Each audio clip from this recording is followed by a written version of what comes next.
Good evening students. आज मैं फिर से एक नया चैप्टर स्टार्ट करने जा रहा हूँ, जो चैप्टर का नाम है आपका MySQL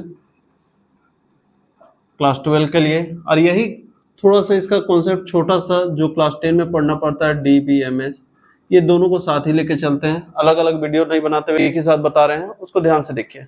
सबसे पहले स्टार्ट करते हैं आपको सिंपल डेटा। देखिए डेटा एक्चुअली होता क्या चीज़ उसके, देखिए डेटा अगर हम बोला जाए तो आप लोग इससे पहले data is a collection of raw facts and figure, आप लोग बहुत जगह पे ये पढ़ते आ रहे हैं। थोड़ा सा आज हम कुछ नया टॉपिक इसको चेंज कर रहे हैं, वही सेम टू सेम। अब ध्यान से देखिए, data is a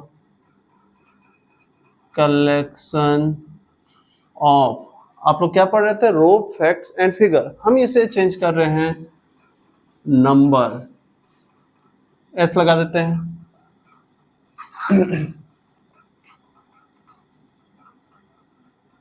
alphabets and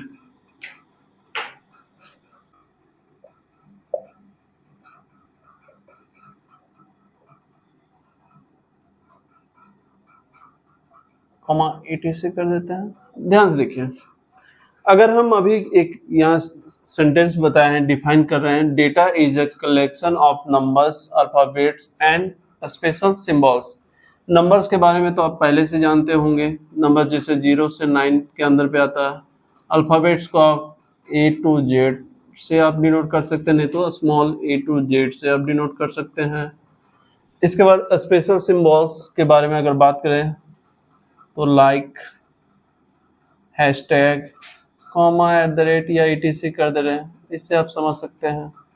ध्यान से देखिए, अगर हम इसका एक एग्जांपल कहीं से भी उठा के लेते हैं, मान लीजिए हम अपने बारे में बता रहे हैं, अगर मेरा नाम ये है, एग्जांपल में क्या ले रहे हैं, एक नाम ले रहे हैं जैसे राम कुमार।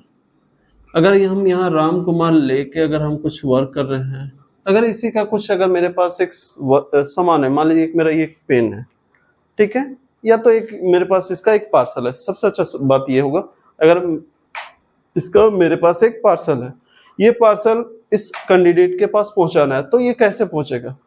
क्या अगर नाम रहते, अगर हम उसका पूरा डिटेल अगर मेरे पास नहीं हो, फुल इंफॉर्मेशन नहीं हो, तो क्या इसका हम वस्तु या फिर पार्सल हम इसके पास पहुंचा सकते हैं? नहीं। इसके लिए हमको क्या चीज का जरूरत पड़ता है? फुल इंफॉर्मेशन, तब जाके डेटा को आप कंप्लीट कर सकते हैं। जैसे एग्जांपल, मेरा पर्सनल इंफॉर्मेशन डेटा कहलाता है। अगर हम सिर्फ डेटा बात करें तो एक छोटा नाम से वो डेटा नहीं होता है। आप कैसे जानेंगे कि वो डेटा फुल होता है? जब उसका पर्सनल इंफॉर्मेशन, जब उसका फुल कंप्लीट डिटेल्स, तभी जाकर ये डेटा को कंप्लीट करता है। बात समझ में आ रहा है? आपके पास बहुत तरह के एग्जांपल्स आते होंगे, आप एग्जांपल के रूप में यूज करके आप बना सकते हैं।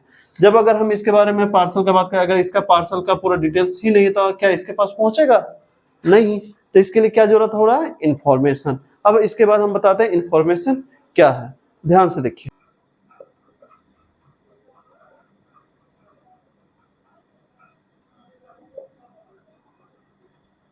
अब ध्यान से देखिए, मैं यहाँ पे क्या लिखा, इंफॉर्मेशन। इंफॉर्मेशन, इसका डिफिनेशन बता रहा हूं। इंफॉर्मेशन इज, बस इसी का same to same, information is a collection of data. अभी कुछ देर पहले बताया, अगर डेटा का फुल में इंफॉर्मेशन नहीं है तो ये पूरा कंप्लीट डेटा आप नहीं बोल सकते हैं। जैसे एग्जांपल में अभी कुछ देर पहले बताया था, अगर राम कुमार का मेरे पास पार्सल है, अगर हम इसके पास पहुंचाना चाहते हैं, सिर्फ इसके नाम से आप कहीं पहुंचा सकते हैं? नहीं। इसके लिए आपको क्या चीज का जरूरत पड़ेगा? इंफॉर्मेशन। तो इसी को हम पूरा आगे बढ़ाने से पहले डेटा पहले बताएं, डेटा के बाद इंफॉर्मेशन बताएं, जिससे आपका डेटा का बारे में अगर एग्जांपल अब बताएं, तो अगर राम कुमार है, अगर हम इसका बोलेंगे, इसका अब मेरे पास एड्रेस भी है और इसका मोबाइल नंबर भी मेरे पास है। मान लीजिए इसका ABC कुछ एड्रेस है और XYZ मेरे पास इसका मोबाइल नंबर। अगर हम इसका एड्रेस पे बोलेंगे तो अब यहाँ पे फुल इंफॉर्मेशन अगर मेरे पास दिया हुआ है, तो हम इसका पार्सल इसके पास आराम से पहुंचा सकते हैं। तो कोई भी टॉपिक को आप बनाने से पहले, पढ़ने से पहले, आप उसके एग्जाम्पल के बारे में अगर अच्छे से नॉलेज हो, तो आप कोई भी टॉपिक को आप बहुत अच्छे से बना सकते हैं और लिख सकते हैं। तो चलिए, इसके बाद हम नेक्स्ट वीडियो में मिलते हैं कुछ नए टॉपिक के साथ। तब तक के लिए थैंक यू।